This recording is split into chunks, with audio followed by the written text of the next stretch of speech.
ओम शांति। सभी भाई बहनों को आज प्यारी बाबा के मधुर महावाक्य है 4/3/2025 प्रातः मुरली। ओम शांति। बाप दादा मधुबन। बाबा बोले, मीठे बच्चे, जिन्होंने शुरू से भक्ति की है, 84 जन्म लिए हैं, वह तुम्हारे ज्ञान को बड़े रुचि से सुनेंगे, इशारे से समझ जाएंगे। जिन्होंने शुरू से भक्ति की है, 84 जन्म लिए हैं, वह तुम्हारे ज्ञान को बड़ी रुचि से सुनेंगे, इशारे से समझ जाएंगे। प्रश्न है, देवी देवता घराने की नज़दीक वाली आत्मा है या दूर वाली, उसकी परख क्या होगी? देवी देवता घराने के नज़दीक वाली आत्मा है या दूर वाली, उसकी परख क्या होगी? उत्तर में बाबा ने बताया है, जो तुम्हारे देवता घराने की आत्माएं होंगी, उन्हें ज्ञान की सब बातें सुनते ही जच जाएंगी, वह मूझेंगे नहीं। जितना बहुत भक्ति की होगी, उतना जास्ती सुनने की कोशिश करेंगे। जितना बाबा कहते बहुत भक्ति की होगी, उतना जास्ती सुनने की कोशिश करेंगे। तो बच्चों को नब्ज़ देखकर सर्विस करनी चाहिए। ओम शांति।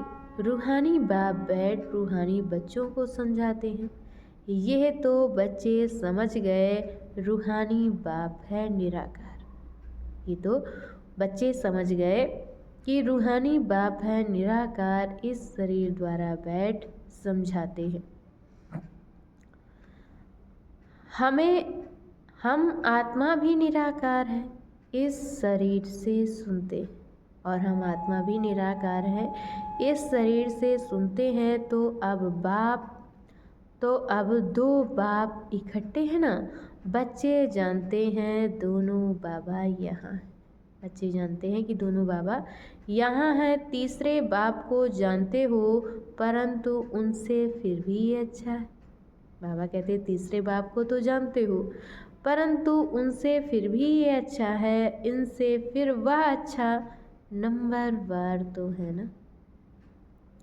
तो उस लौकिक से संबंध निकल बाकी इन दोनों से संबंध हो जाता है।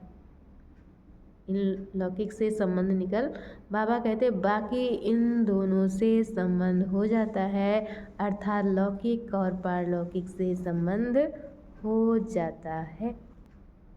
बाप बैठ बच्चों को समझाते हैं, मनुष्यों को कैसे समझाना चाहिए। तुम्हारे पास प्रदर्शनी मेला में तो बहुत आते। बाबा कहते तुम्हारे पास तो प्रदर्शनी मेला में तो बहुत आते हैं, ये भी तुम जानते हो। 84 जन्म कोई सब तो नहीं लेते होंगे। 84 जन्म कोई तो सब लेते नहीं होंगे। यह कैसे पता पड़े कि यह 84 जन्म लेने वाला है या 10 जन्म लेने वाला है, वह 20 जन्म लेने वाला है। अब तुम बच्चे ये तो समझते हो कि जिसने बहुत भक्ति की होगी शुरू से लेकर, तो उनको फल भी इतना ही जल्दी और अच्छा मिलेगा। थोड़ी भक्ति की होगी और देरी से की होगी, तो फल भी इतना थोड़ा और देरी से मिलेगा। ये बाबा सर्विस करने वाले बच्चों के लिए समझाते हैं। बोलो, तुम भारतवासी हो तो बताओ, देवी देवताओं को मानते हो? भारतवासी हो तो देवी देवताओं को मानते हो? भारत में इन लक्ष्मी नारायण का राज्य था ना। जो 84 जन्म लेने वाला होगा, शुरू से भक्ति की होगी, वह झट समझ जाएगा। जो 84 जन्म लेने वाला होगा, शुरू से भक्ति की होगी, वह झट समझ जाएगा। बरोबर आदि सनातन देवी देवता धर्म था। आदि सनातन देवी देवता धर्म था। रुचि से सुनने लग पड़ेंगे। कोई तो ऐसे ही देखकर चले जाते, कोई पूछते भी नहीं, जैसे कि बुद्धि में बैठता ही नहीं। कुछ बच्चे ऐसे आते हैं जो कुछ पूछते भी नहीं, जैसे कि बुद्धि में उनकी बैठता नहीं। तो उनके लिए समझना चाहिए ये अभी तक यहाँ का नहीं, अभी तक ये यहाँ का नहीं है। आगे चल समझ भी लेवे, कोई को समझाने से झट कान हिलेगा। किसी को समझाएंगे तो समझाने से झट कान हिलेगा। बरोबर इस हिसाब से तो, और बाबा कहते कि बरोबर इस हिसाब से तो 84 जन्म ठीक है। अगर कहते हैं हम कैसे समझें कि पूरे 84 जन्म लिए, अगर कहते हैं कि हम कैसे समझें कि पूरे 84 जन्म लिए। अच्छा 84 नहीं तो 82 देवता धर्म में तो आए होंगे। देखो इतना बुद्धि में जचता नहीं है, तो समझो ये 84 जन्म लेने वाला नहीं है।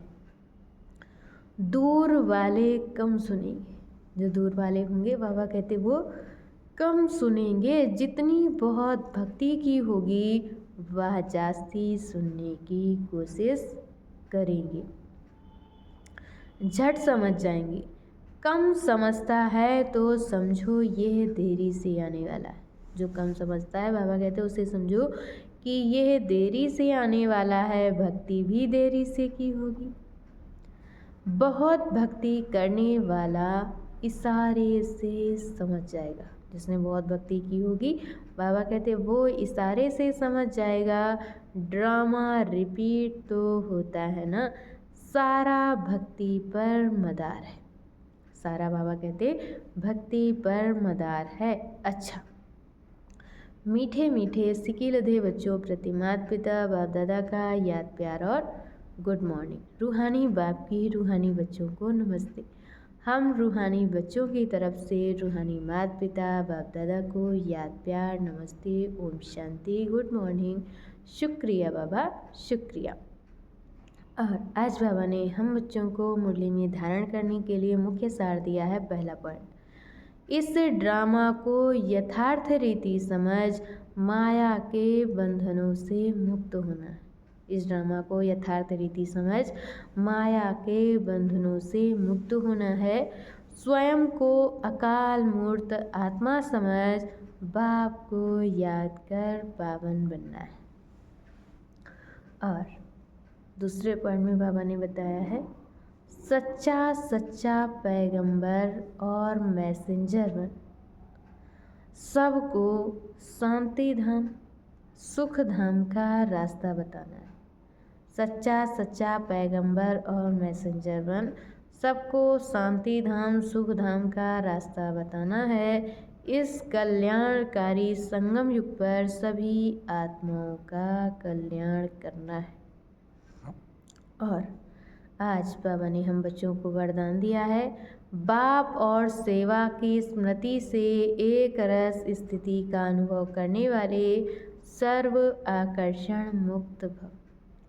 बाप और सेवा की स्मृति से एक रस स्थिति का अनुभव करने वाले सर्व आकर्षण मुक्त भव। जैसे सर्वेंट को सदा सेवा और मास्टर याद रहता है, जो सर्वेंट होता है तो उसको सदा सेवा और मास्टर याद रहता है, ऐसे वर्ल्ड सर्वेंट बच्चे सच्चे सेवाधारी बच्चों को भी बाप और सेवा के सिवाय कुछ भी याद नहीं रहता। ऐसे वर्ल्ड सर्वेंट सच्चे सेवाधारी बच्चों को भी बाप और सेवा के सिवाय कुछ भी याद नहीं रहता। इससे ही एक रस स्थिति में रहने का अनुभव होता है। और बाबा कहते हैं इससे ही एक रस स्थिति में रहने का अनुभव होता है। उन्हें एक बाप के रस के सिवाय उनको एक बाप के रस के सिवाय सब रस नीरस लगते हैं। एक बाप के रस का अनुभव होने के कारण, एक बाप के रस का अनुभव होने के कारण कहाँ भी आकर्षण नहीं जा सकती। यह एक रस स्थिति का तीव्र पुरुषार्थ ही सर्व आकर्षणों से मुक्त बना देता है। यही श्रेष्ठ मंजिल है। और आज की मूली का स्लोगन है, नाजुक परिस्थितियों के पेपर में पास होना है तो अपनी नेचर को शक्तिशाली बना। अच्छा, ओम शांति।